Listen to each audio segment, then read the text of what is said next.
focused and motivated. Kasi po, noong February and March, wala po akong benta. Tapos sabi ko, kailangan ngayong April, may benta ako. Tapos nag-prepare talaga ako, sabi ko, gagawa ako ng video. Kaya April 1 pa lang, nag-share na ako ng mga video ko, nag-start na rin ako mag-ads. And sabi ko sa sarili ko, yung ads is nasa learning phase pa.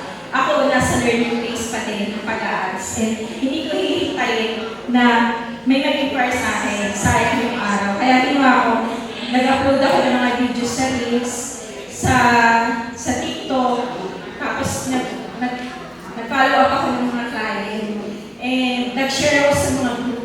Talagang ganun yung ginawa ko ng first week. And nakabenta po ako ng first week na isa. Yung second week ko, halos araw-araw yung training po ako mo. And thank you Lord kasi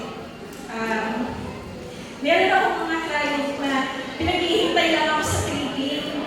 Pero sabi ko sa sarili ko, hindi mawawala yung focus ko dahil lang sa hindi nila ako sinipot. Sabi ko, hindi kayo yung magpapawala ng focus ko. Tapos yung ano po, nagkasakit na nga po ako noon, Friday, tapos Saturday yung 16.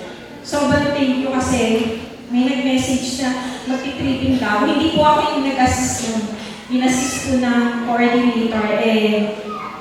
Na-close po yung sale kahit wala ako doon. Tapos Sunday, talaga nagpahinga ako kasi nagkasakit po talaga ako noon. And thank you kasi nung Sunday ng gabi, may nag-message na naman sa akin na magpapatripping. Sabi ko, Lord, bigyan mo ako ng lakas ng katawan kasi sayang ko. Sabi ko, gano'n. Tapos nung Monday, ang akin niyang nag-message na papunta na daw siya sa site. Gusto nga yung pakiramdam ko. Sabi ko, Lord, sayang talaga. Hindi na lang ako maliligo, pero pupuntahan ko siya. Kaya nag-tripping ako ng walang ligo. And parang sabi ko, sobrang thankful na ako dun sa tatlo. Yung apat, bahala na si Lord kung ibibigay niya sa akin o hindi. Tapos nung kinabukasan sabi niya, mag-register na lang daw siya. Sobrang thank you talaga. And siguro, isa din yung prayer. Nung first quarter ko, nag-pray talaga ako kay Lord na ibigay mo naman sa akin, Lord, incentive kasi gusto ko talaga mag-skills. Tapos, yung mga kalagitnaan ng Mark, sabi ko, sige na nga Lord, surrender na. Kung ayaw mo talaga ako, hindi para sa akin yung skills, sige, wag na. Tapos sabi ko, Lord, baka naman, yung skills ko. Sabi ko ba na. Pero kung may nakita ko, second week, sa leaderboard, nakita ko yung yung skills. Sabi ko, hindi ko nakuha ng first quarter yung training ko, pero 2 weeks pa lang, nakuha ko na siya. Kaya sobrang training ko. Kaya sabi ko, hindi kami alike. Sabi na yes to over. Dahil baka kayo na yung next. Thank you po. So, alam po, yes, family reporting. So, kami po mag-asawa ni JM po is magkasama dito sa pagkibenta ng bahay. So, isang thing lang po na lagi namin kasama simula na nag-start kami ni JM dito is learn from others. So, study successful people and strategies. So, kung sila naging successful dun sa ginagawa nila, why not yung sa'yo? Why not ikaw yung maging sumunod dun sa'yo tatlong tao na naging successful? So, kung ano po yung sinasabi ng mga successful people, pakinggan, gawin lang po natin, wag po natin yung pakikinggan, pinabukasan, wala na. Diba? Sayang din po yung effort ng mga tao na i-share, no? So, pakinggan, gawin, at aralin. So, with that, I am unstoppable. Thank you. Good morning, Yassan family. So,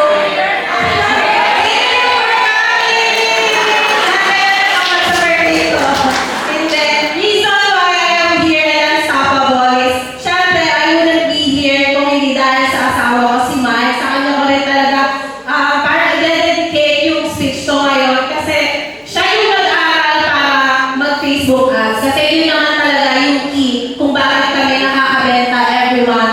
So, ang ginagawa ko naman, since may Facebook ads kami, ako naman yung gumagawa ng work and sipag. So, araw-araw akong nag-tipping, sumasagot sa clients, and kahit maghapon, ako magingay sa clients, minsan naging dyan ako, okay lang, kasi kasama yun sa rejection. Minsan na, hindi ko alam yung client pala na ina-assist ko, yung kapwa ko dyan. Client pala na inaantay ko, and yun talaga yung mga nangyayari sa sales. And okay lang yun, kasi meron nilalaan si Lord na clients para sa ating lagi. And with that, I am unstoppable. Thank you so much. Yes,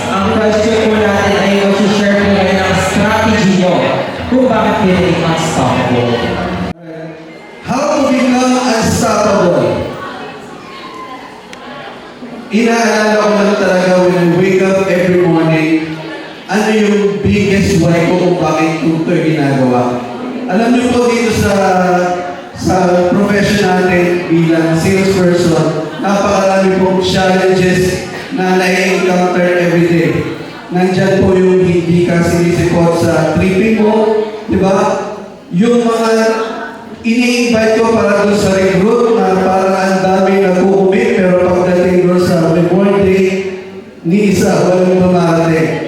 Pero every time na inaalala ko lang kung bakit ko ginagawa to, na-realize ko na hindi naman talaga madaling maging successful. And for you to become successful, dapat resilient ka. Dapat lagi kang ready doon sa mga challenges ng buhay.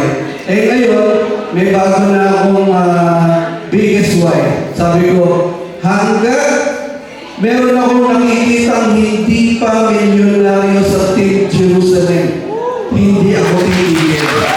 Yun na po. Ako si Papa Jeff, Sales Manager, Team Jerusalem. So ako naman po bilang unstoppable, gusto ko talaga i-develop ko yung growth mindset. Kasi ako nagkaroon talaga ako ng meeting sa sarili ko mag-isa every month.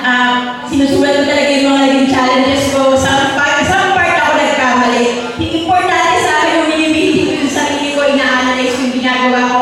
Lahat ng challenges may natututunan ako. Kaya naman sobrang importante sa akin ang dine-develop ko na laging may growth mindset. Yun lang, thank you. Thank you, Jerusalem.